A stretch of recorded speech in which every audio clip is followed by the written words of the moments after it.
Guys,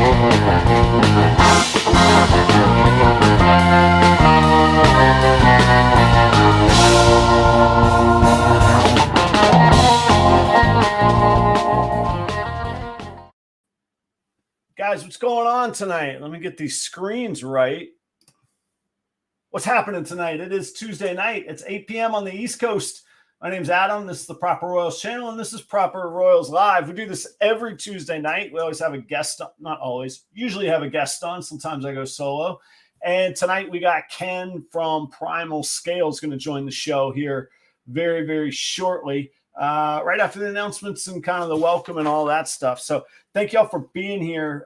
First and foremost, a shout out, thank you, and a whole lot of care and concern for my friends here in Florida, all the breeders, people I don't know, anybody going through anything with this Hurricane Ian problem. And that's putting it lightly. Those of y'all on the southwest coast of Florida, holy cow, man. I don't know what to say. We've all seen the pictures. We all have felt a little bit of heartache from that. If you can help out, there's plenty of good causes, whether it be with your time, whether it be with donations that you can gather up. Maybe we don't all have cash to dole out, or certainly cash always helps too. So if you can find a good cause to donate to, and there's a lot of good stories out there too. Our good friend of the show, Jeremy Baud, the storm definitely spared him. He and his animals are fine. They got their power back. Talked to Dale from Constricted Reptiles yesterday. He's got his power back on. Steve's morphs ended up real well. Steve and Jeremy Baud actually went down further south in Florida to help remove debris and help like literally bail out of water another breeder friend. I don't know who that is, but I wish everybody well. Those of y'all that checked on me during the storm, thank you so much. I am absolutely fine. Jacksonville was largely spared. I'm about 12 miles from St. Augustine. St. Augustine got hit pretty hard, but it was the storm surge, and I'm up on higher, up on higher ground, thankfully. But St. Augustine itself was underwater and under a lot of water. There was one of the pubs I actually play in, Meehan's, right there on the waterfront in St. Augustine. There's a video of and it's full of water and a sailboat just banging against the front door that it had come over the seawall in the water. So anyhow, I'm looking forward to putting Ian behind us. If you ever get a storm coming your way and they tell you to go, get out of Dodge. We've have over 100 confirmed dead as of today, and it breaks my heart to hear. So on to better things. We'll talk a little bit tonight. Tonight's show is about like the life of a breeder and things getting real, and sometimes there's downers. It's a good life. I like it. I'll share my experiences with you. Ken will as well. But there are ups and downs with it. Some ups in the middle of the hurricane. I had my last clutch of the year. I didn't have it. I hatched it. I had it. I hatched it. I cut my last clutch of the year. Got a clown clutch. And I put up the video of that yesterday. So it was kind of a fun family distraction from the hurricane. We cut the eggs and we did a little family scorekeeping game, kind of Billy and Austin style with the three of us. And got a couple clowns in there and a couple neat looking clowns. One is actually spoken for already, but the Enchi is available, will be available. Man, I'm on the delay camera, aren't I? I got to fix this. How's the audio? It's just my camera's all like matrix, huh? I got to reset this thing. All right. Here's what we're gonna do. You know what? I'll keep going. I'm gonna do the I'll do the introductions and the updates, and I'll get Ken on here in just a second. I want to give, like I say, so check out the video. It's just posted on YouTube yesterday, and the Enchi plus maybe something, maybe not something. The Enchi clown is a female, and she's available. Talk to me if you want to talk to me. The special thanks to Jordan Leland up in West Bend, Wisconsin. He's sponsoring tonight's show. Been a good friend of the show. Second or third time he's worked with me on some sponsorships. Next week, I'm going to have just a little quick showcase of some hatchlings that he's got available. And that was a pairing of a Lemon Blast Soul Sucker to an Orange Dream Black Pewter Het Ghost. So like I think he's got one 5-banger in there of all the genes, man. It's pretty crazy. We'll take a look at those next week. In the meantime, his contact information is down below, and it's a link tree, so you get all of it. But check out Morph Market. Currently, the Lemon Blast Soul Sucker is on there, and the hatchlings will be on before next week. So, Jordan, thank you very, very much. You've been a good friend of the show. I appreciate you. Speaking of friends of the show, upcoming guests, we got next week, I got Carlos from Elevated Morphs. That's letter number 8, Elevated Morphs. Number 8, Carlos will be on. And then we switched the schedule a little bit. Brandon Nixon from Nixon Reptiles is going to be on. Man, I got the lag. This is terrible. I can't. What am I supposed to do here? Well, there goes the camera. Hang on. I'm going to restart this camera. You know what? We'll just go audio for a minute. You know, we've gone this far with bad camera. Let's just keep going. How about that? I'm going to reset this camera. And I still, even though I don't have camera, I still saw the comments. Mark says, I don't know the definition of holdback. Mark's a good buddy. Mark, I got 3 visual Enchi clowns, females already held back. One's a super. What am I going to do with another one? The dad's a super. The dad is a pastel clown. I already have those babies. I don't need to hold those babies back. There's my camera again. I'm going to. Here's what I'm going to do. I'm going to bring Ken on. I'm going to let Ken introduce himself. And while Ken's introducing himself, I'm going to restart my Google Chrome, and I'm going to reconnect this thing because I'm not going to do this all night. We have to have a real show here. So I got to rush this. I had my whole rhythm. I had my show written. All right, we're gonna roll with it, guys. Also good friend of the show, Ken from Primal Scales, and I'll just have to tell the stories later because right now this is just like AM radio podcast.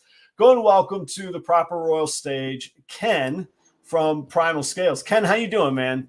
Good. Thanks for having me, Adam. Hey, you're welcome. I wish I could be here to join you, man. It would be nice. We would have a normal show, and it would be what was advertised. Hey, I will tell the story of you and I connecting, maybe a little splash of Daytona. Take a minute, introduce yourself. I'm going to disappear for a minute. I'll be right back. Let me restart my whole Google and Chrome. I promise I'll be right back on. Worst comes to worst, I'm going to jump on my phone. So we were going to have a show tonight. I promise you. Sounds good. All right. See you in a bit, Ken. Thank you, brother. Yep. All right. Bye. See you. All right. My name is Ken McLean. I am the face behind Primal Scales. There's a reason I don't do a live podcast. And you're seeing it right now. I'm a little not used to this. So obviously Adam drives this show. I'm just happy to see everybody in the comments came to hang out. So what's up, Brandon Nixon, Jeremy Warfel, Phil, Kai. What's up, guys? Stephen Courtney. Good to see you. How about now? Mainly. Yeah, you're back. Okay. And just in time, it was getting a little awkward. It was getting awkward that fast, huh? Yeah. This takes a little practice. You got it now. There's a lot going on, and I feel bad because I don't always see all of the comments, but my computer, my comments are over here. My camera that I want to engage with is over here, but I can't see anything over here. So like my intros, I'm usually here, and then for the interaction, and then of course my show notes are down here. So Ken, this is the first time I think that you and I have got to hang out where there's not a whole bunch of other people. I had you on a round table one time, maybe with Kai and Charlie. And maybe there it was Charlie and Brandon, myself. Oh, yeah. That's right. That's when Brandon was on. I don't think Jeremy Warfel was there too. Oh, okay. So there was that, and then like I was thinking about it, like big shows are really cool because you get to see a ton of people and hang out with a ton of people, but there's a ton of people. Like the scene of us trying to have dinner, like what must have been 10 of us around two little like cocktail high tops in this like steakhouse deal. It was a blast. It was great. And it was like, it was Jeremy Bod was there, Shannon Peck, yourself, Steven. Steven was there. And then your buddy, what was your friend's name? Was it Cameron? Was that his name? Uh-oh. What's that? Cameron, my personal friend was there. Yeah, I was impressed. I was surprised I pulled that out. He was like, I'm not sitting here. I'm going to have dinner at a real table. It was great, man. He was like decisive. He's like, I've had enough. I'm good. Who were the gecko breeders? I forget who they were at the end of the table there. I would be stabbing in the dark. I can't remember. Yeah, it doesn't matter. I guess in some ways it matters. But my point being, like, it's great because there's so many people, but to actually like connect and hang out is almost impossible. At like the whole weekend was that way. Anybody I saw, there was 15 other people kind of deal. So, hey, so I'm glad to have you. I wanted to tell, like, leading into the show tonight. Matter of fact, hang on a second. I got all distracted by the camera. Upcoming guests. We got Carlos from Elevated Morphs next week out in Denver, Colorado. Then Brandon will be on. And Brandon was going to be on tonight. And Ken, I was going to have you later down the line, but I'll tell that story here in a minute. And then after that, on the 25th, Jace and Josh from Gen Z Reptiles, they're going to be back on the show. Talk about blowing up. Those guys are doing it, man. I don't know if they're selling any snakes, but they're everywhere, and they got killer stuff. So we're going to catch up with them. They are they're very cool, very insightful. They've been on the show before, and just cool to hang out and learn from, especially on some social media stuff. So talk to them on that. If y'all don't follow me on Instagram, check it out. I think I'm finally out of the Instagram doghouse 2 days in a row. I've had a reel that got pushed from like close to a month of having reels that were getting like 62 views a day. So I think I'm back in the good graces of Instagram. So I worked on the show, and I was Brandon was scheduled tonight, and he and I were talking, and without getting detailed or personal, I came up with this idea for this show. I said, you know what, let's just dive in on this topic. And it didn't seem like it was clicking, and I was really wrestling with it because I was excited. It's weird. I was excited to talk about the challenges of being a breeder. I thought it was a good topic for the show, and I thought it related to a lot of people. And but it's also my role, my job, my duty. I want to make the guests look good. I want the guests to be comfortable, and then it's got to be good content. Like there's 36 of y'all watching here 15 minutes in. Thank you. I appreciate that. But I don't want to I'm not going to make somebody suffer through content they don't want to discuss or that they're not into. And then Brandon and I got talking, and another topic came up, and I was like, boom, that's the one that you need. And that's the one we need to do together. But like I say, I was already kind of hyped about this show. I had done the show notes. I'd done the SEO, search engine optimization homework on YouTube already. And so anyhow, I was like, man, I guess I'll either do this solo. And I said, man, I've been talking to Ken about coming on. Let's see what he's got going on. And Ken was like, yeah, I get it. I feel like I'm dealing with that stuff right now. It's like, now all is right in the world. We're good. So Brandon will be on in 2 weeks. And thank you to Ken and to Brandon for just rolling with it. Sometimes there's a little behind the scenes that it's not just like sign up, come on the show, and, poof, we'll make some magic. Like work goes into it. So Ken, what did you get a chance to introduce yourself? Or are you just hanging out in the comments? Like what do you got going on? I introduced myself. There's not much more to say. I was just saying hello to everybody in the comments, thanking them for coming.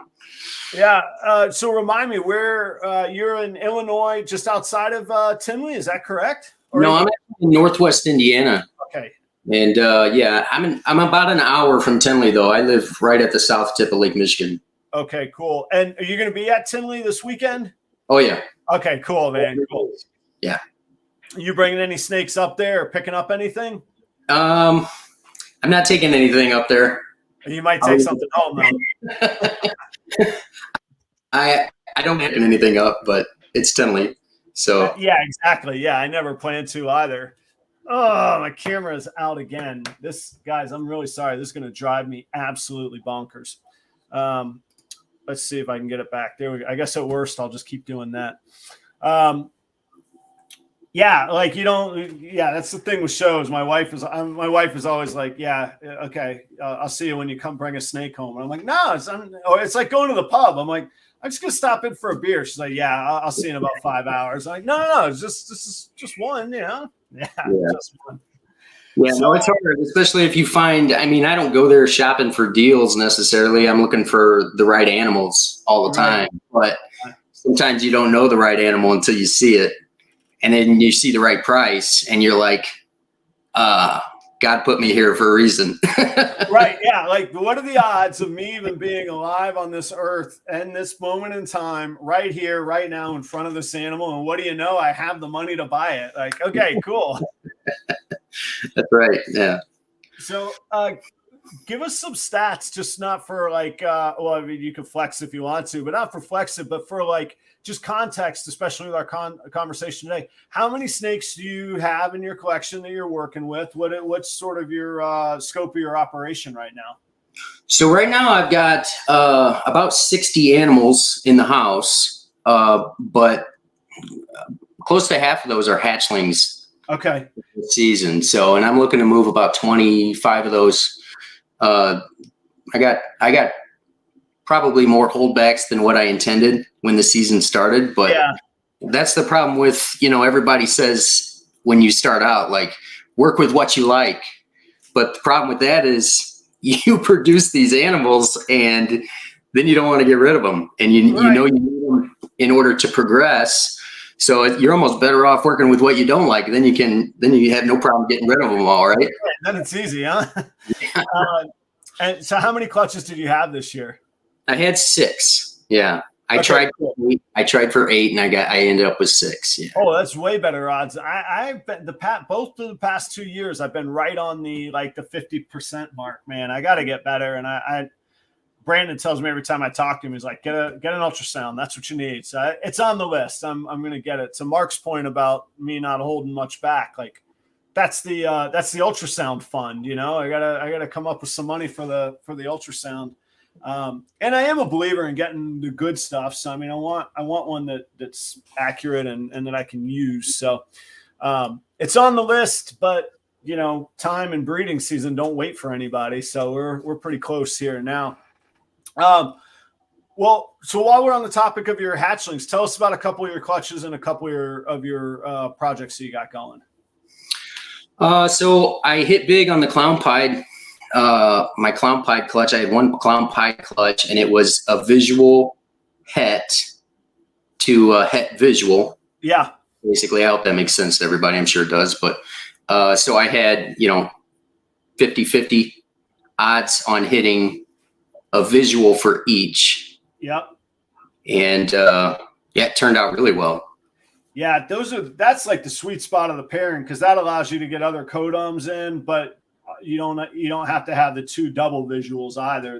So anybody that doesn't know what he's talking about, so it would have been a clown het pied to a pied het clown, and so you get your odds just increase significantly when you're able to do that.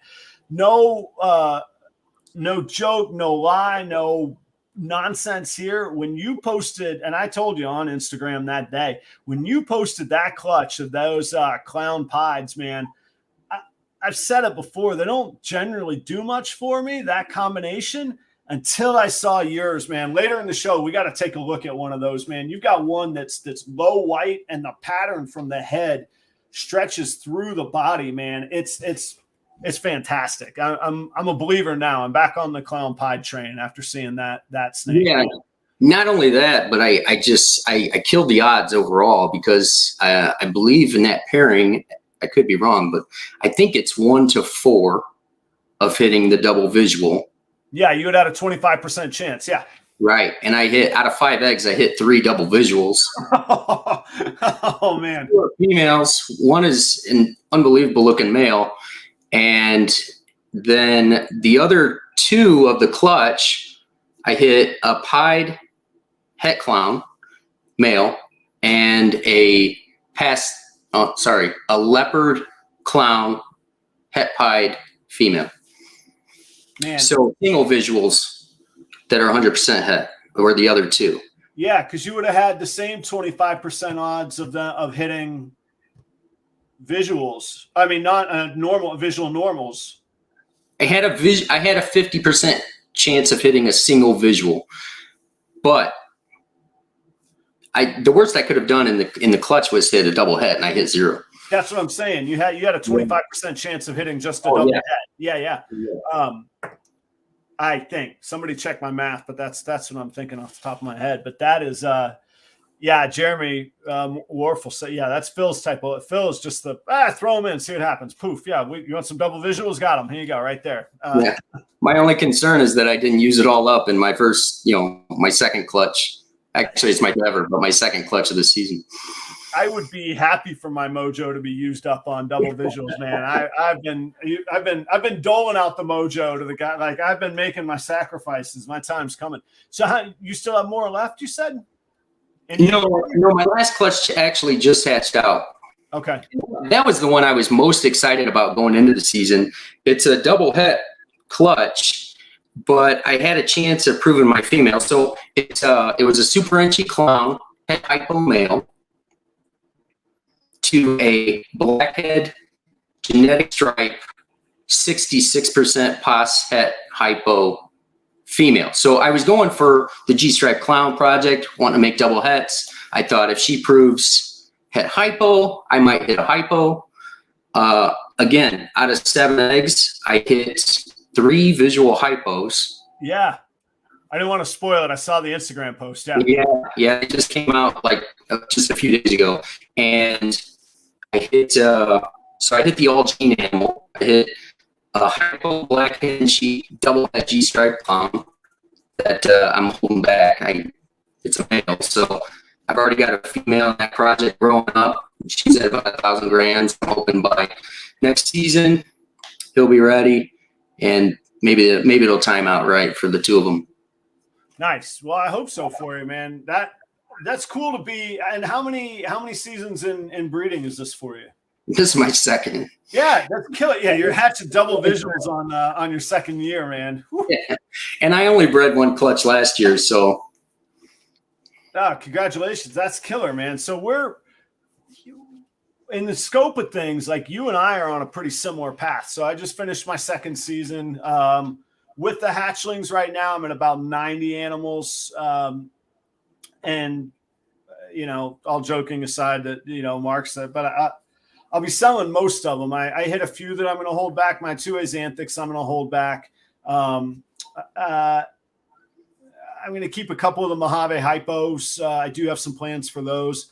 And otherwise, the rest is available. But I didn't my Instagram pictures have been good, but I didn't hit that much. The odds weren't great. So I've got a ton of hets, potential hets, 66% hets, and I'm like, I got to move that stuff out, man. I need to, some of my goals this year are to have no possible het clutches, or if it's possible, it'd be the second or the third het, not the primary one.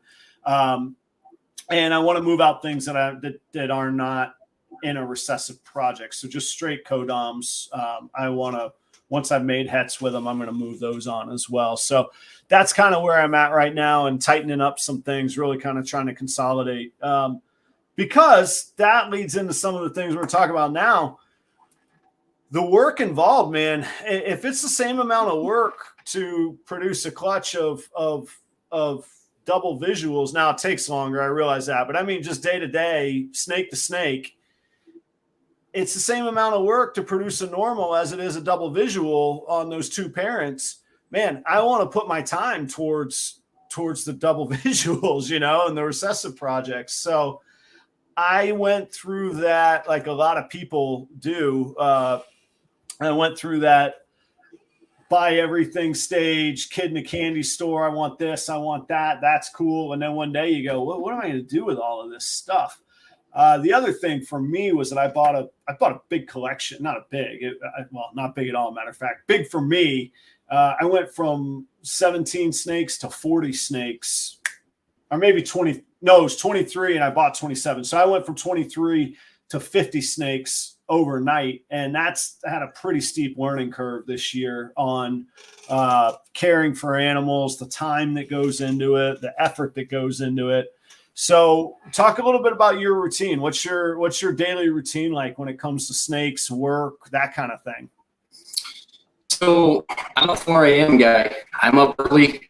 I try to get to the gym, at least 3 days a week. And that's before I'm out the door for work at 6. So yeah. I go there, I come back, usually make breakfast, out the door, tell my kids to get out of bed, and I'm off to work.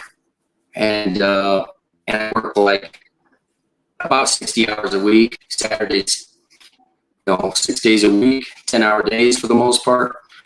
So and then I get about a half-hour drive right now. So I come home, I get home usually about 6, and it's just enough time to eat dinner, take a shower, help the kids with the homework. Yeah. Help, do whatever my side of things around the house, mow the lawn.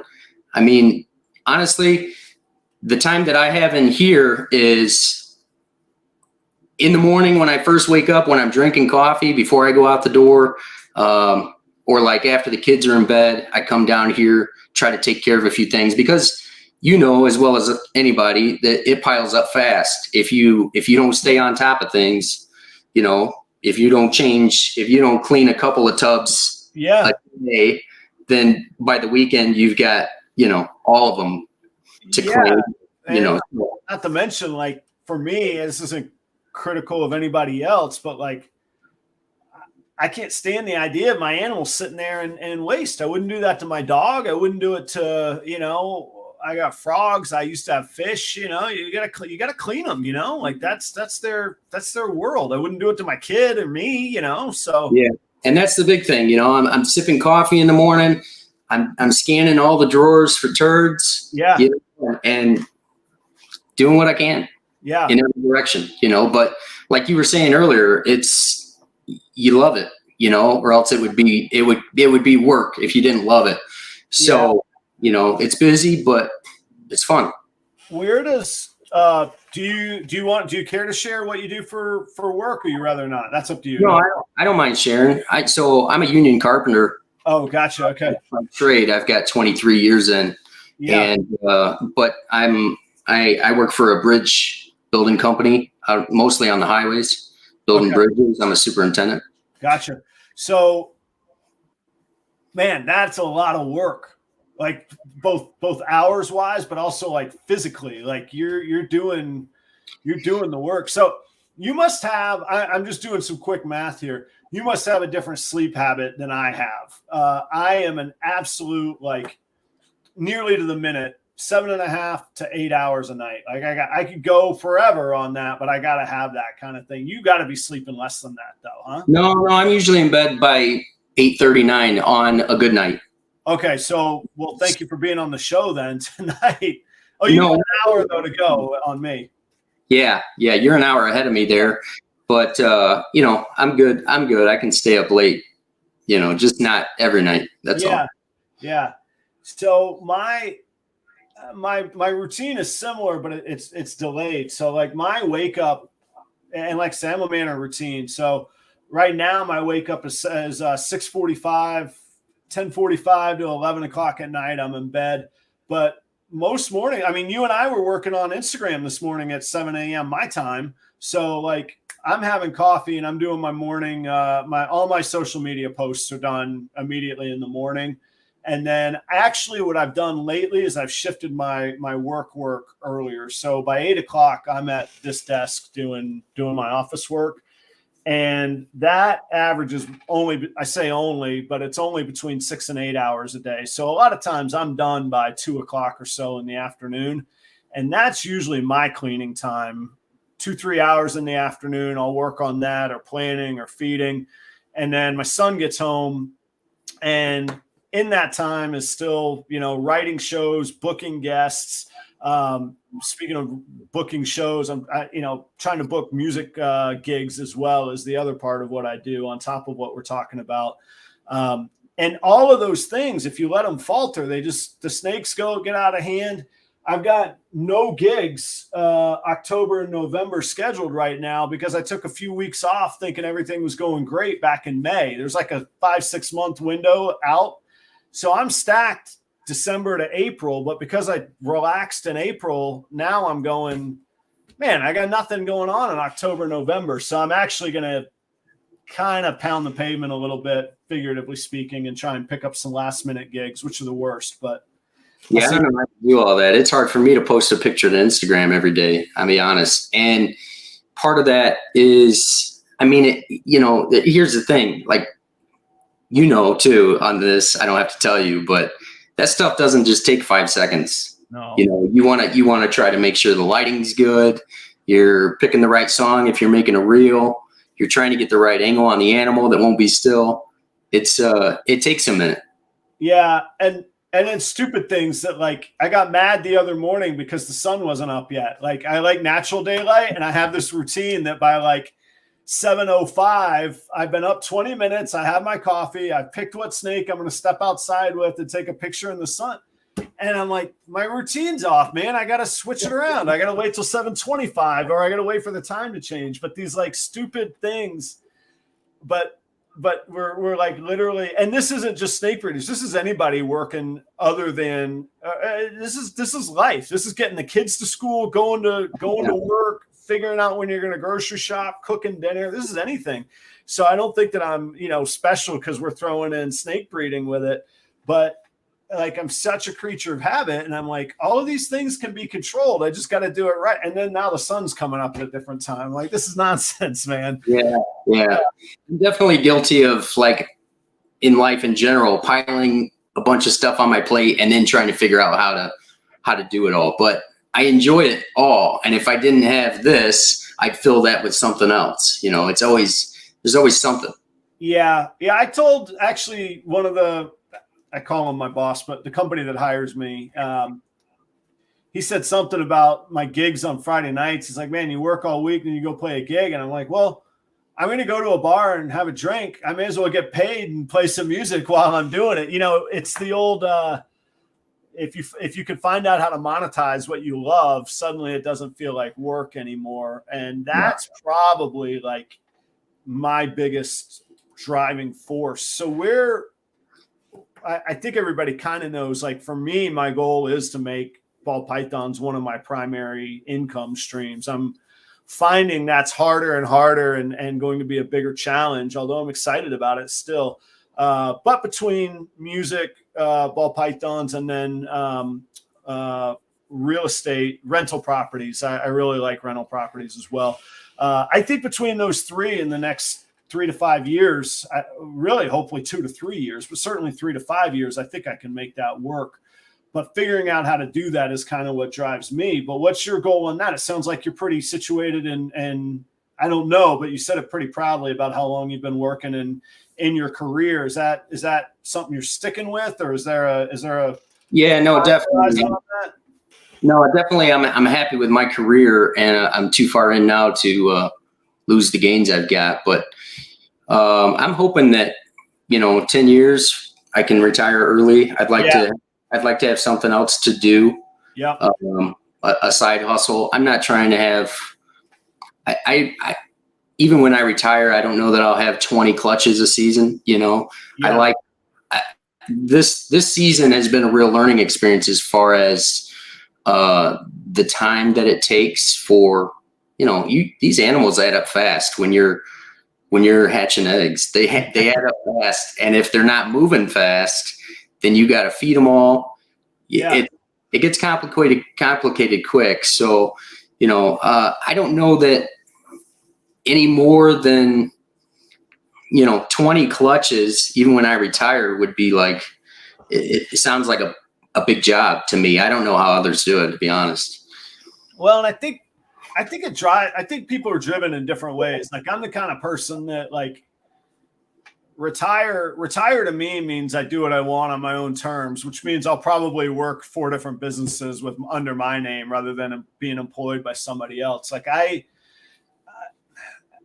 short of having enough money to travel the world constantly, I'm probably going to be doing something till I die, I imagine, just because I enjoy it. Like, I don't sit still well. And then I kind of do like what you were just saying, where I just pile on so much anyhow. I work till I'm crazy. But yeah,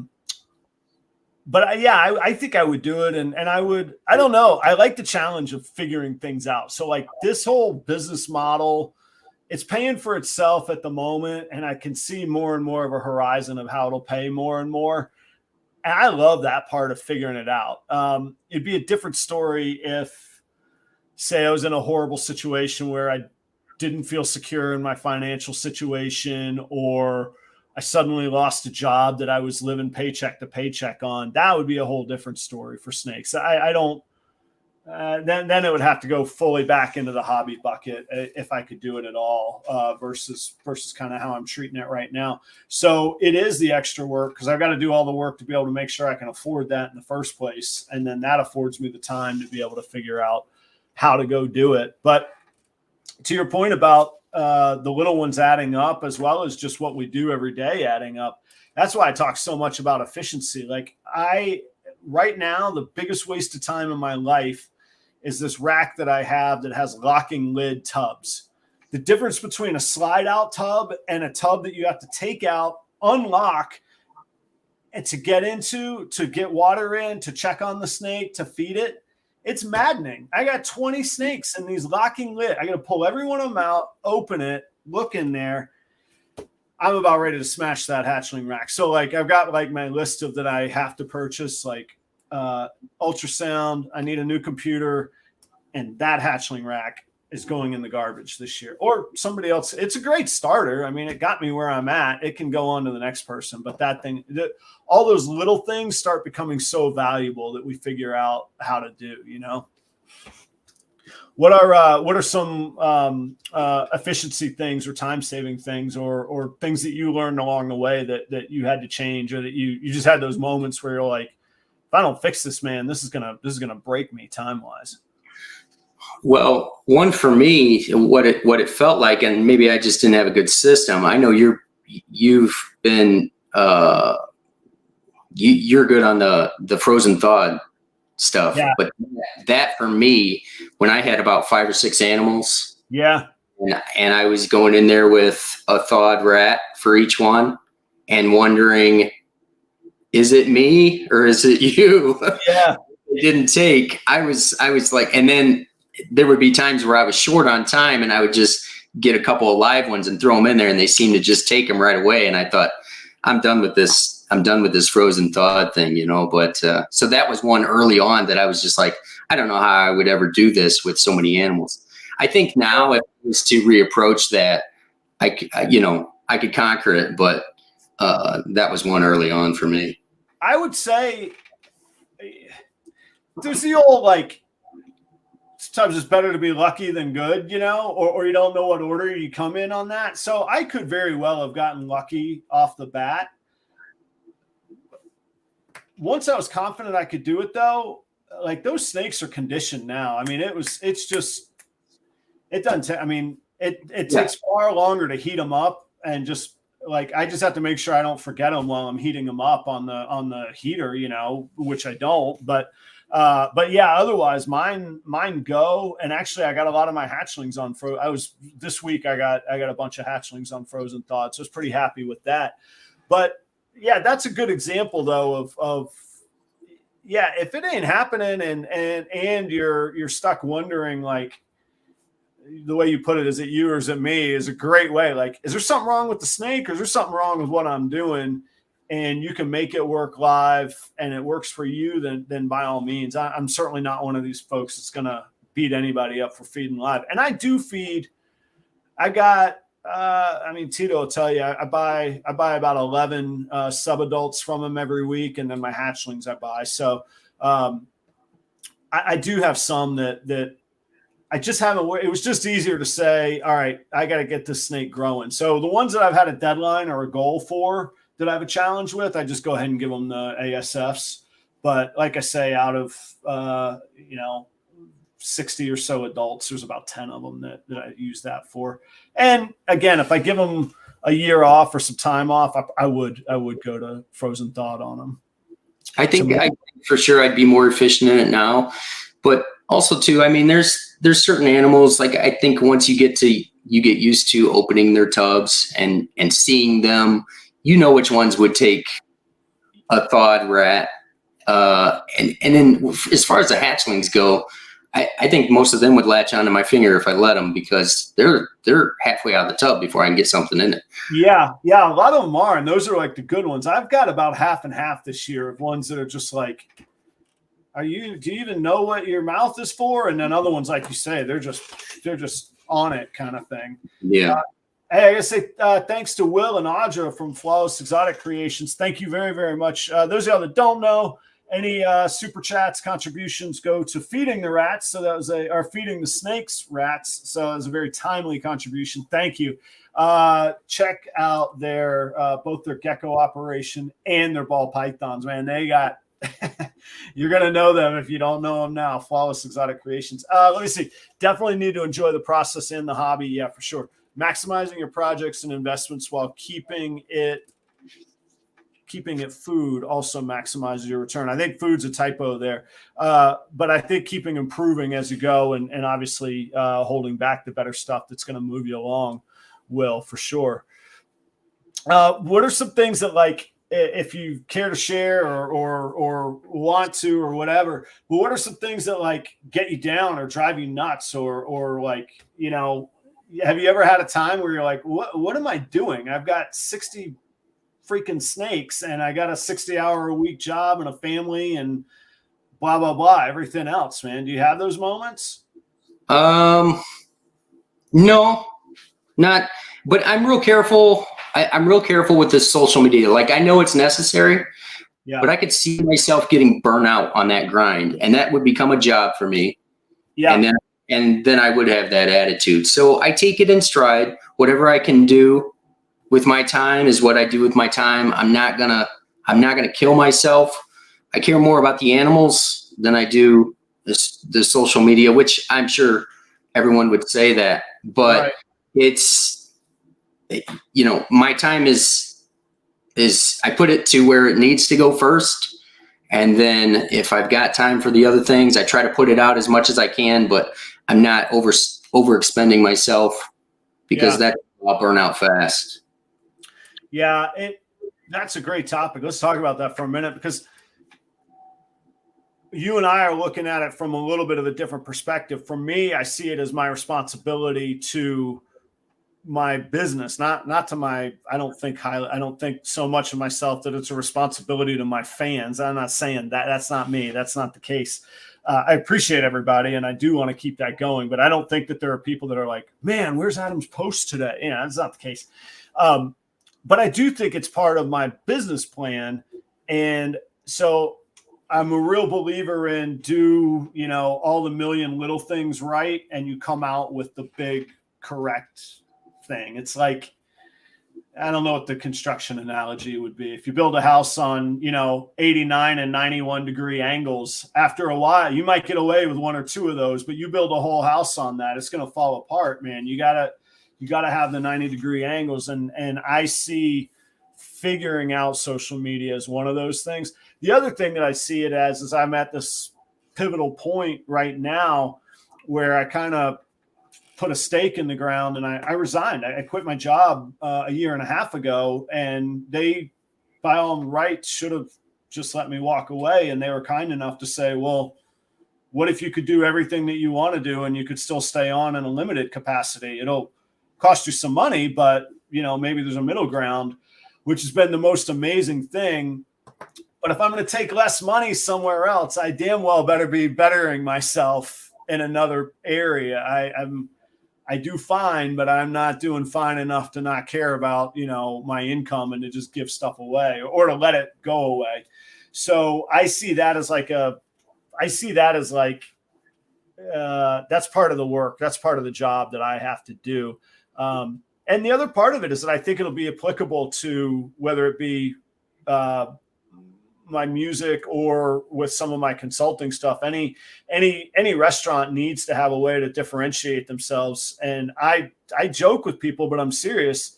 I feel like if I could sell ball pythons on the internet, I should be able to sell a great wedding venue. I feel like I could tell a story about a wedding venue way better than I can about a reptile that a whole bunch of people are terrified of, So I see it as related, but it's a habit forming exercise that I do for myself that I want it. It's like you talked about going to the gym a few times a week. That's something I should do for myself that I don't. But I see social media as that kind of duty to my business. I got to learn it. I got it. And it's one of those, what does it hurt thing? I'm investing the time to understand it. So even if it doesn't go great, I'm learning along the way and figuring that out. So that's part of it. Now, what you talk about with the burnout and, really kind of the treatment. I don't know. I want to say the treatment because the community is great. I mean, there's 50 people watching the show right now. And for that, I'm certainly thankful to you all on that. But I admitted to Brandon, and I'll be open and honest about it, man. I actually back up. Once I post my stuff in the morning, I actually am not very good about staying active on it. Stephen and Courtney talk a lot about you got to be active in the community. You got to kind of give to expect any return. And I suspect that they're right because I'm not the best at, like, I hear about people that are, did you see this on Instagram? Did you see this newest video on YouTube? And I'm like, I didn't. And I feel bad because I have such a presence. I mean, I do the show weekly. I put out content all the time, but part of why I don't is some of the interaction just becomes overwhelming. Like people like drama for the sake of drama, which I don't get in life in general. I completely don't get in a social media world. Like it's not even like face to face. Like I don't get it. But the other thing that I feel a lot of times doing a show, here I am in my second breeding season and I got the guts to think that I should be doing a ball python show like I'm some sort of expert when most of the audience probably has more experience than me. And I'm okay with that. I'm cool with that because I've never pitched myself or presented myself any different than what I am. But I do get this imposter syndrome feeling sometimes. And when I'm looking at nobody's posting like, oh, here's a whole bunch of my misses and my normals that I produced. So everything you see on social media is just like the baddest of the bad stuff happening. Yeah, it's just killer. And after a while, I'm just like, oh my gosh, what am I doing? Like I can't, like Ken's out there in Indiana banging out, double visuals, and I'm here hoping for, a female Xanthic. And again, the comparison trap, the imposter syndrome, all that stuff, that's up here. But I'm not good at sitting there. I get between resentful and jealous, and neither of those things are helpful. It doesn't do any good. And then I forget the joy that I have, right? I point at it because it's right there in my room. I forget the joy that's right there. So I kind of dip in a little bit, get in and get out of social media on a daily basis. So I'm not as good about it as I should be, but that's just me. And I'm actually better at going around to other people's stuff on Instagram, trying to hit the likes on as much as I can see. Those that I have some kind of connection with, or that, really something jumps out at me. I try to take the time to comment.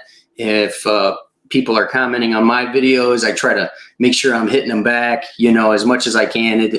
I am big on the community, but it's so hard to get around to everybody's stuff. It's everybody's putting out something. Not everybody, but everybody in this.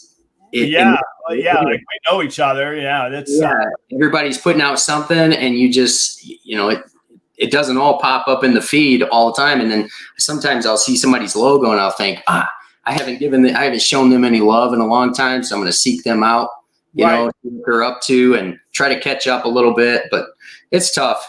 Yeah. And I do try and like, I mean, my mornings, you know, it's hard to post without looking, you know, you're not going to be like, not looking, I got to, you know, so I mean, and that's kind of like warm up time for my day. It's not like I'm out of bed sprinting on a marathon or anything through the day. So I'm probably better at it than I give myself credit for, and not as good as I want to be about it. So, but again, some of that comes down to time, man, putting these shows together, booking, being ready. Like I say, for me, at least, good content doesn't just like happen when I turn on the camera. And and I didn't mention, like I put out a regular video a week as well, you know, so that I got to film that, edit that. And we were talking, speaking of Brandon, man, Brandon's stuff is primo. His Halloween short reel that he put out this morning is fantastic. I would have taken me all day to, and maybe it did take him all day, I don't know, but it would have taken me all day to edit and get that out. So I don't know. Like I say, I have a weird kind of imbalance with how much I put on social media versus how much I sort of interact and give back. And again, it comes back to this like productivity drive that I feel like I feel like I could be more productive than I am sitting on social media, you know? So anyhow, that's just my craziness. I'll tell you, I'm really happy that you haven't felt those like twinges of dread where you're like, oh man, what am I doing, or what's going on? Because I have. There's times where I feel overwhelmed, and it's more like it would be easy, very, very easy, and I say this gratefully and appreciatively.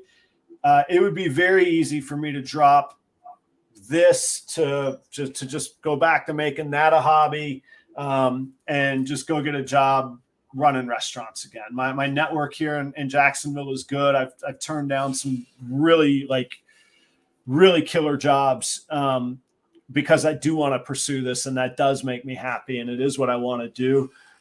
But there have been days where I'm just like, what are you doing, Adam? You just walked away from the career palace that you built.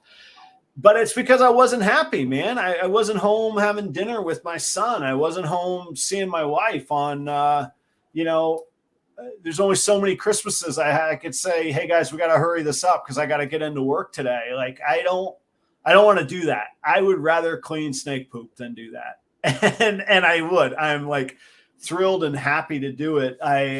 But I do have to remind myself that sometimes. And a lot of what I do is, I'm trying to think of the best way to put this, because I did this in my career a lot too. All those things I talked about in the restaurant career that eat you up, I would have to almost compartmentalize and say, that's here and now, this very second, on the path of where I'm going and the returns that I'll get where I'm going, I'll appreciate it a whole lot more. And that was true. It's not always a promise that gets fulfilled. A lot of us get lied to in life. Oh, this is going to be great. You just do this. And then, and it ends up being a lie. It wasn't a lie for me. It worked out very well for me, and life is good now because of the work I put in then. And I feel like I'm at a stage now where I'm putting in that work to enjoy that in the future. So, you all might not have known what a Renaissance man I am. There's an Austrian poet named Rilke. His last name Rilke. He says your greatest fears, and in this place I'll substitute fear for frustration or disappointment. But he says your greatest fears are actually just the flip side of the things that you hold the most dear to you. So the thing, like, you don't get mad or fearful about things you don't care about.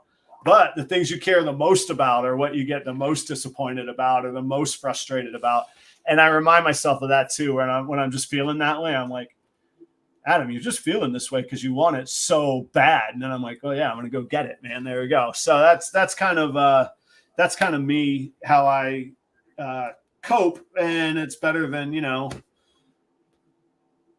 a whole lot of different ways people cope with things. So I've been pretty fortunate in life. I haven't gone down those roads. So we put in all this work, we do all this breeding, we do all this planning, and we get babies. And then like you say, if they don't move, like it's a hell of a lot of work, man.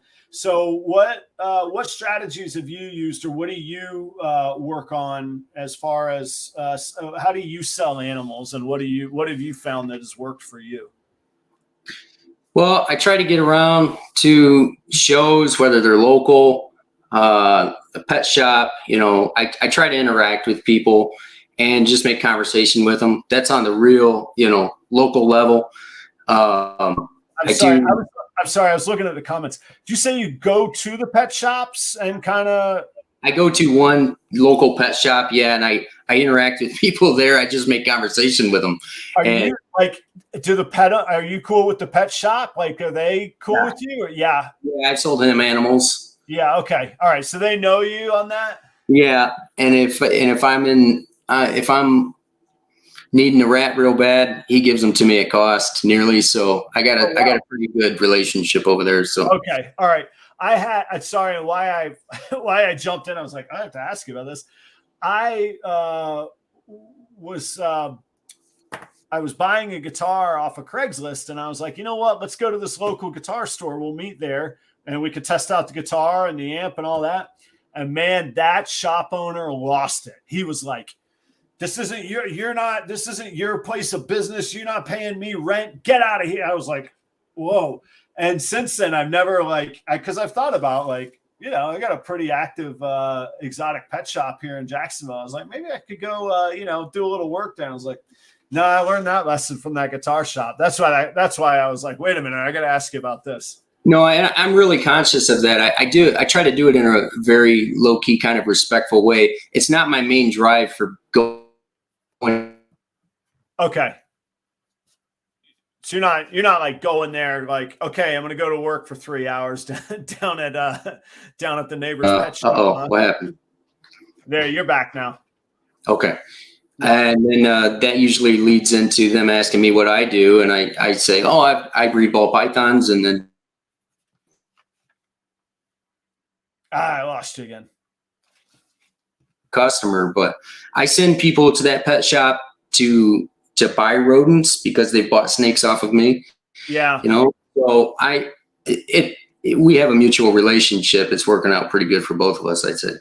Okay. So that's good context. Like that's actually very cool and a good strategy, I would say, versus the alternative. But that's why I had to ask about that. So the local pet shop, do you, and like, I would guess that would be like entry level pet. Yeah, pet my byproduct. What? It's mostly my byproduct, right? My misses. Yeah. And what about the pet shop? When you sell to them, are you getting? You could share the specifics if you want, but like, are you getting like outright money? Are you getting store credit? Is it a trade? Is it a handshake for help on rats later? What's the plan on that? No, I usually do cash, and I haven't sold him a ton of reptiles per se. Mm-hmm. I've sold him rats in the past when I have an overflow of my own because I breed a few. I was going to ask you, and so you breed your own rats as well? Yeah, so we've had some back and forth, exchanges, and it's just. It's a good relationship. He's kind of a young kid too. So, and without insulting him, he's not watching, but he may not be the most business savvy. It may not be the best model for me to come in there and make those conversations, but I think he's benefiting from it in the long run. Well, and that's good. I mean, and I had this saying, if people are coming from the right place, and I'm talking about where their heart and where their mind is at, that makes up for a whole lot that might not be the best business decision, but you're making good relationships. You're making good in the community. You're recommending people to go to him. He's going, oh, I know this ball python guy, Ken, go talk to him. Like those are the soft skills that are really, they're hard to teach, and they're even harder to learn too, So I think that's cool. Yeah, and then, the little bit of social media I do. I mean, I put out videos of my clutch cuts, and I try to post hatchlings, fresh hatchlings on Instagram so that people can see what's going on over here. They can look up all of my history record, my breedings and everything online. Right. So it's all there. But yeah, just try to be accessible and build relationships within the community as much as I can. And I put speaking of building those relationships, your links are in the description down below. There, I got Instagram and YouTube on there. Do you have a Morph Market store? I assume that you do, but I didn't think to put it on there. Yeah. So guys, check out Ken's Morph Market store as well. Let me see. Before I definitely want to check out some of your animals, and I want to continue this conversation of selling, but I want to go backwards for just a second. There was a couple of questions. Alan at Creme de la Clutch has been really a good friend to me, and I've been a customer of his as well. He's been on the show and helped me out. But his insight, is exactly right, and I wanted to share too because I have similar to this in my notes. He says you have to learn it in every aspect of life. You just have to compete with yourself and be better than you were yesterday. He goes on to say, you'll never be happy or satisfied competing with others. There's always going to be someone better looking, tougher, smarter, wealthier. That's true. And that's always something to remember. And that's that, I call it the comparison fallacy. Like you go comparing things endlessly. There's always something better, faster, or shinier. The other thing to it too, this is my own experience. And maybe it's just because I took it the hard way, but both in my own life and most successful people that are far more successful if money is just the deciding factor, which it's not, but let's say it is for the moment. If I talk to anybody about how they got to where they're at, almost to a person, there's always a part of their story where they go, it was the worst thing. We were doing this and I thought it was just the worst thing in the world and I wanted to quit. I hated it. It was brutal. X, Y, and Z. And then they go, but because I did that and I weathered that storm and I figured that out, now I'm here where I'm at today. And I know there's been probably 3 moments, well, maybe even more, maybe 4 moments in my life that were that momentous. This one was self-inflicted, but when my wife was 8.5 months pregnant, I took another job. I left her 8 months pregnant to move to North Carolina and get our home situated. And it was a seasonal job, or it had a seasonality to it that I had to take it then, or somebody else was going to get the job. It wasn't that I could put it off. I had to take it if I was going to. And that catapulted my career. I mean, that put me in the stratosphere versus where I was and where I came from. And I always think back on that. Like at the time, it was so overwhelming. God, I cried all the way to South Carolina, man. It was awful. But I look back on it and I go, because I did that and because I did venture through that rough, hard, difficult point, I was able to make it. So anyhow, for what it's worth, everybody, there's a little bit of life experience as well. So back to the selling. You're going to go up to Tinley this weekend. Any visions of vending in the near future? Yeah, I'd like to in the future. Not near. I don't know. Not Tinley. Probably not, unless I'm piggybacking off of someone else. But I would like to start doing some local shows. My goal was to establish online sales, but it's a little bit trickier than, especially I think the market's a little slower than it was when, a couple years ago. I think everybody's aware of that. Yeah. So, online sales are a little bit tricky, but, obviously require all the social media stuff that I might not be putting in, to get that. But, I would like to vend some smaller shows. I saw Rick Schlosser in the comments. I hope I said his name right, but he's a good local dude, Chicago area. Oh, cool. I actually saw him a couple weeks ago and was talking to him about that exact thing. I need to get some basic displays and get out there and try to move some of the at least some of the lower end stuff and throw some of the higher end stuff in there as well and get more exposure that way. Yeah, I think there's Rick right there. Yeah, he says he'll be at Tinley to come by the booth. Yeah, Rick's a good dude. I have to check out his shop. Rick, thanks for stopping by the show tonight too, man. Yeah, 2023 is going to be the year for me that I start vending. I think you touched on it in a roundabout way. Having as many of those avenues to reach customers as you can is beneficial. I think the online, to be honest, I mean, this is something Steven told me a long time ago that I was like, I don't know. The online and the Instagram is great for the high end stuff, man. Well, relatively high end. That stuff goes. That's not difficult to move. It's the 22 hets, double hets, or Enchi snakes that I have. What am I going to do with those things? And yeah, I probably can just wholesale them. I guess. I don't even know. Actually, I can't even get the local pet shop to get back in touch with me. I have to try this again. But I don't know. So I'm working on some of that. I work the local Facebook groups, which is like a nightmare. That's a horror scene, working that. Instagram, Morph Market, of course, guys, if you want to check out either of our Morph Markets, we both have inventory. And then, this show and my YouTube channel are just continual ways to be showing, not necessarily active selling, but hey, here's probably what I have going on kind of thing.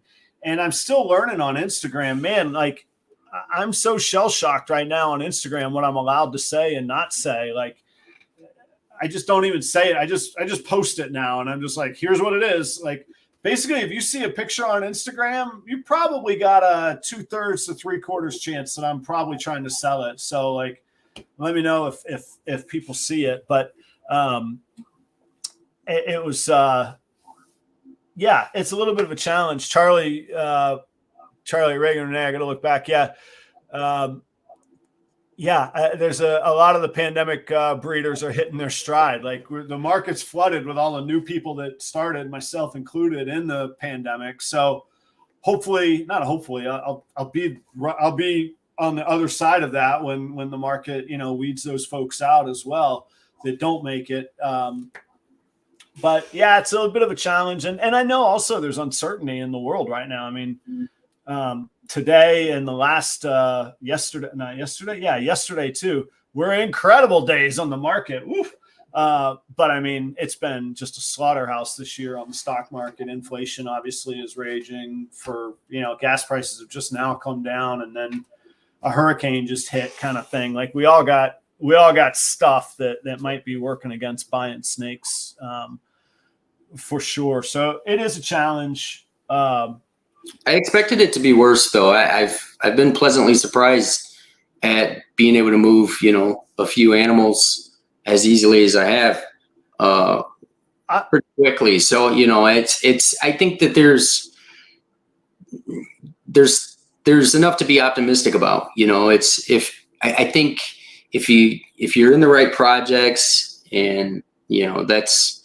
To everyone, that's everybody's got their own opinion of that, maybe, but I think if you're in the right projects and someone's looking for that animal, then it may happen.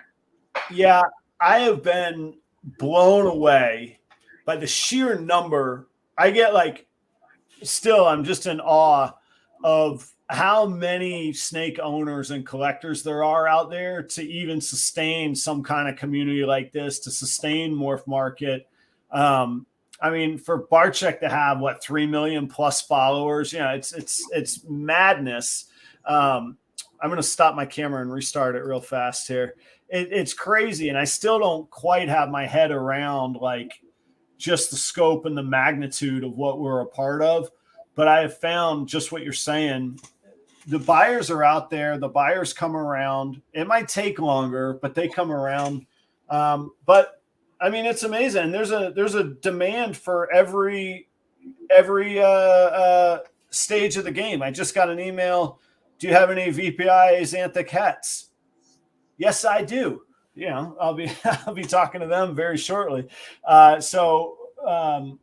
it's out there. And I like I say, I'm blown away. I get a little sometimes down of like, man, it's been a slow week or slow 2 weeks or whatever. And then boom, something comes in and it's incredible because there's big pops, man. These aren't the $50-$60 pops. Like they're 4-figure pops where I'm like, okay, what was I worrying about? It was just fine, you know? So this camera, 1 second. My audio is still good. We're still rolling on that. Ken, you want to show off some of those double recessives that you got, man? Yeah, sure. I would love it. I like I say, I want to at least show people the one that I thought was just, man, they're amazing. I'll get you on the big screen. I want to say thank you all. 48 people. We're not ending the show. We got more to go. We're going to check out some of Ken's clown pieds that he just hatched. But next week on the show will be Carlos from Elevated Morphs out in Denver, Colorado. The week after will be Brandon Nixon there in Maryland. He'll be on the show, Nixon Reptiles. And following that will be Josh and Jace from Gen Z Reptiles, Gen Z Exotics, Gen Z. You guys know them. They're all over the place. Jace and Josh will be here. That's on the 25th. And then after that, all the breeders that I've been working on that wanted to get Tinley behind them, they will be on the show as well. I'll start working out some of those schedules. And Ken's got some snakes coming up here, and I'm going to get this camera sorted out. I apologize for those technical difficulties. I don't know what the problem is.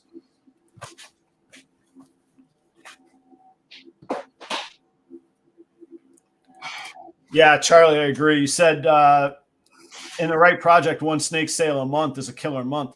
Yeah, snakes with a comma and the price tag pretty much cover my mortgage, man. When one of those goes, there it is. Gen Z Reptiles, they're in the audience too. I'm sorry, guys. I was like, is it exotics, reptiles, not just pythons? Gen Z Reptiles. They'll be on the show on the 25th. Ken, let me get you on the big screen here. Let me remove this comment and let's see. Let's try it like this. No, let's try it like that. Yeah, I got to meet those guys at Gen Z, Jason. Josh, I believe. Yeah, thank you. I was blank, but I got to meet and hang out with them at the last Tenley quite a bit. Oh, and cool. Those guys are really cool. So they got a good thing going on for sure. Big time. All right. So good things. What you got? Take us through this here. Let's see. Let me fix the lighting. If I don't think that's a little too bright, isn't it? Just a second. Let me see if this helps.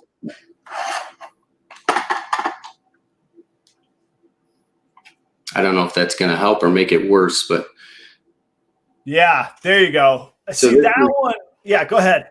This is just a pastel clown pied. Fantastic. But it came out real high pattern. It's a nice example. Is that too dark, Adam? I mean, no. That's cool. That's cool. Okay. Yep. Okay. So I hit that.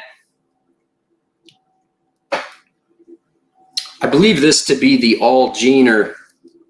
So this is one of my holdbacks. This right here is, see, I'm trying to get a good. Creative Genetics says, yeah, just a pastel clown pie. Yeah, exactly. Trying to get the right angle here on this one, but so I believe this to be, this came from the sire was a yellow belly or asphalt clown het pied that I picked up from Corey Long at CD Constrictors. Sorry, and that was the clown het pied?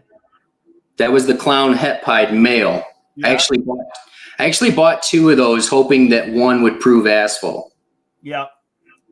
And that's yet to be determined. So, because I bred it to an ivory in one of my pairings and that didn't come out so well. So,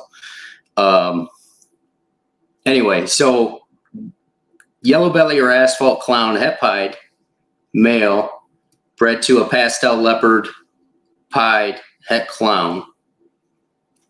And I believe this to be the all gener. This has got either asphalt or yellow belly in it. according to Corey's opinion. And it's definitely got leopard and pastel. It's hard to pick it up on camera, but it's got some of that pixelization on the edges. Yeah, your camera does what mine does. It tries to focus on your face, and then you put something in between your face and the camera, and it has trouble focusing on it. So this is the one you were talking about. Oh, it's so good, man. That thing is killer. And I hope it can pick up the color, because this thing is so orange. You know, it's got the pied pattern, the clown pied pattern. You know, pied is doing that, right, with the three rows, right? But then, like I say, I don't know if the color is this better. It just focused on the snake, that's for sure. Here we go. Okay, maybe I'll just hold it next to my nose so he can tag me. Yeah, there you go. If you want to bring him in just a little closer, he's going to be real nice. No, I'm joking with you. So that thing is magnificent. The yellow belly or asphalt clown pied. No white other than, you know, if I can see if I can show you his belly, the edging on there. Pied. Yeah. So I got one, you know, pretty significant offer. Mostly a bunch of high-end trades. Yeah. You know, offered so far. He is listed on Morph Market. And then I had somebody offer me a good bit of money, but it was like 40% less than what I had him marked for. And you know, your second season, it's hard to turn down those offers, but you also know that, you know, if that animal proves asphalt, it's worth quite a bit. So I'm hoping that I can get it genetically tested once they've got that complex nailed down, and I'll have definite answers, and then we'll go from there. I honestly, I listed him, but it wouldn't hurt my feelings to keep him. I want to, you know, I've considered putting him right back into my project. So if he doesn't sell, then that's what I'll do. And that's a male? That's a male. The other two are females. Wow. Man, he's, you know, Jesse, Musical Pythons. He says, yeah, that's hands down the sickest clown pied I've seen. That's how I felt when I saw it, man. I was like, what is that? Look at it, man. That thing was amazing, man. That was fantastic. Yeah, he's cool. And all of these are already pushing close to 300 grams. So they're slamming food. They're slamming food and growing like weeds. And I'm pushing them too. If somebody buys an animal from me, I want it to be on its way to doing something for them, you know, right? And give them more than what they paid for. Yeah, man, that's one way to get people to go check out your Morph Market page. Just, you know, hold him up on the camera every now and again. I'll tell you that much. You're going to see a spike in the metrics in the morning, and I'm going to be one of them. I'll tell you that. Man, There's my camera has completely frozen up. Hopefully my audio is still going.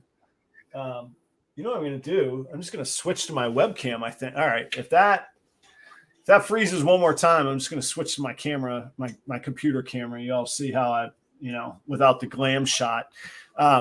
Man, that is a stunner. So you've got, and do you have any of the females listed, or those are staying with you? I do. I have the first one I showed, the pastel clown pied. She's listed. Yeah. And then, you know, like I said, I have a beautiful leopard clown het pied female listed that is got an awesome eating drive. I mean, she's like ready to take my hand off all the time. I tell you what, my leopard babies that I got this year are both that. They're big, and I can't call them mean. They're just trying to eat, but yeah, you open that tub, you better be ready, man. Like they're coming out anywhere the heat's at. Yeah, I find that too with leopard. And then I've got a regular pied het clown male that's up on Morph Market as well. So. Oh, do you? That's neat. Yeah. But yeah, so that was my 5-egg clutch number 2 of the season. My first clutch was to an ivory, that same male, and it's crazy how it happened because I thought, okay, ivory's going to throw yellow belly and everything, and then whatever this dude is, asphalt or yellow belly, I'm going to hit at least one white snake or one freeway. Yeah. Well, and that's going to tell me, because she laid about a week before this clutch, and I thought, oh, that's perfect timing. I'm going to get my answer, and then for this higher valued clutch, I'm going to know when I hatch it exactly what they are, as long as I can ID them. And that first clutch came out, all the babies, first of all, were yellow belly. Yeah. I didn't have any freeways or ivories. Yeah. Wow. There was only 5 eggs, but I was like, man, the odds of this are so so slim, and I go from 50% to 0 on 5. Yeah. I mean, that's 2.5 eggs against you the wrong way.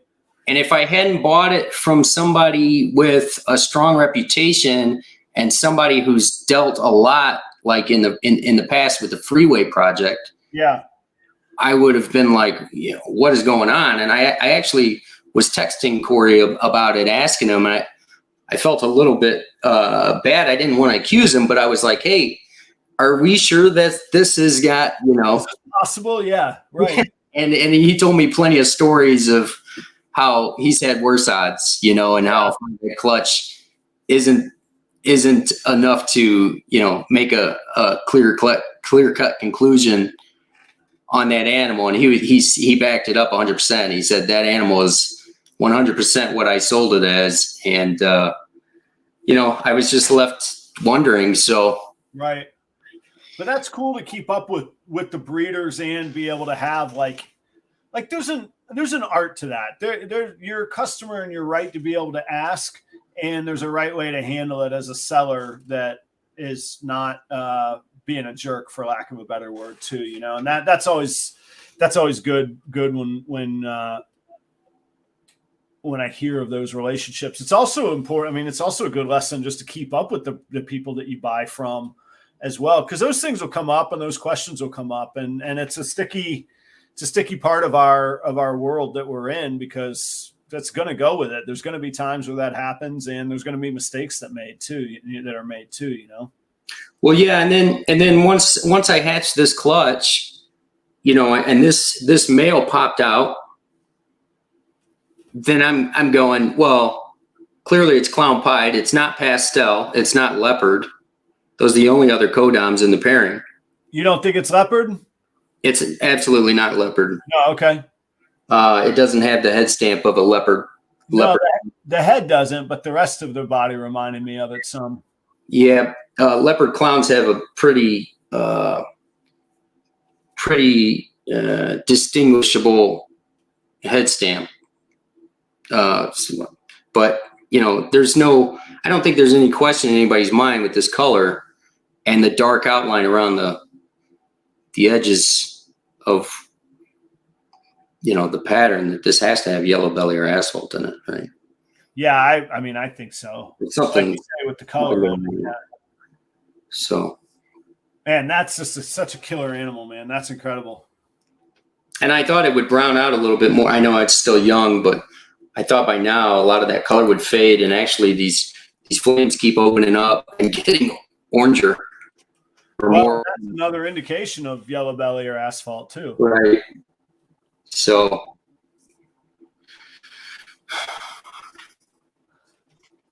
Oh, congratulations on that guy. That he is. Yeah, like I say, when first I saw him, I was like, okay, and now I'm a believer. I'm after it now, man. And I thought I'd had Enchi in it. Remember when I mean, earlier, even tonight, I was like, what about that Enchi one? And you're like, there's no Enchi in that. Yeah, no one's in that. Now, I do have a female growing up that's a super inchy orange dream pied, and she's a 66% chance at clown. So my goal was to get inchy into the clown pied project. You know, I'd like to make a super asphalt clown pied. I think it'll be very high white, but I'd like to get inchy in there too, and maybe bring some of that pattern back in and make something unique and original. Yeah, I think you can, especially if, man, it's great. That's cool. I'm like I say, I'm into it now, man. I get it now. So, well, Ken, I think I will say, why don't we wrap up the show here? I know you have an early morning and we're 90 minutes in. I always promise that I want to keep the content, strong and concise. Thank you for being on the show. I want everybody to check out your Morph Market for sure, but Instagram, YouTube channel as well. Have fun at Tinley, man. You've asked me a number of times and insinuated we might have a beverage if I were to come up to Tinley, and I absolutely look forward to that. I don't think I could do it in the spring show, but maybe this time next year I will be up there. So thanks for being on the show, man. I look forward to hanging out again soon and having you back on. You're always cool to hang out with and somebody that I get along real easy with, man, for sure. No, I appreciate it too. And anytime, man, even if, if you need me on short notice or whatever, I enjoy chatting it up with anybody. It doesn't have to be on the screen. So I just like talking about it. So anytime I can escape at work, and Brandon Nixon will tell you we've been chatting all day today about hypo, double het clown, double het clown G stripes and blackhead, and we build a lot of future snakes in our discussion. Let's just put it that way. So a lot of future plans, and so. Well, on that note, Brandon will be on in 2 weeks, and actually, apropos of that point, the topic is going to be breeding, building snakes, building plans and projects, and why we would do certain things and certain strategies we would take. So next week is Carlos at Elevated Morphs, and then after Brandon in 3 weeks will be Gen Z Reptiles, Josh and Jace. So audience, thanks very much. Please check out Ken's Morph Market. I'm going to go take a look myself, hopefully not get myself in trouble. And I will say that I'll see you all next time. I'll see you on YouTube, Instagram, all that good stuff. You guys know how to reach me. Ken, looks like you've frozen up, but you're back. So thank you very much, brother. Stick around for just a second. And I'm going to hit the music. I will see you guys next time. See you guys. I appreciate it. I said I was going to hit the music. I didn't even have it queued up here. And now I am going to hit the music.